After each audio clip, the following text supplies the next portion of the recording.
नाज़रीन उमरकोट खां असां report share कई है अली असद बुरगड़ी कैमरामैन गुलाम अब्बास कुंभार सां गॾु। रिपोर्ट मूजिब 12 रबीउल अव्वल जे मौक़े ते मुख़्तलिफ़ जमायतुनि जी गॾियल रैली उमरकोट में जश्न ईद मिलादुन नबी जे सिलसिले में पंजपीर इमाम बारगाह खां अहले तशय्युह जी रैली निकिती, जंहिंमें क़यादत अल्लामा इरशाद अली अरफाणी, सैयद अब्बास अली शाह बुखारी, रसूल बख्श रहीम दाणी, सैयद कमर हसन शाह, मोहम्मद ज़मान खौसो कई।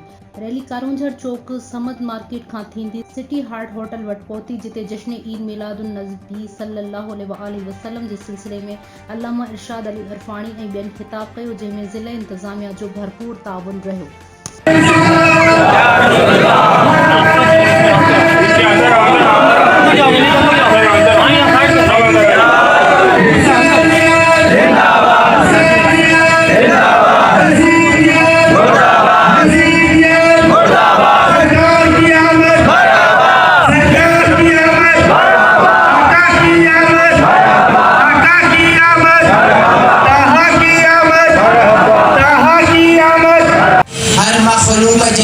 रहमत आई एक नहीं चमा खुदावंद तबारक व तआला जी मखलूक ना है।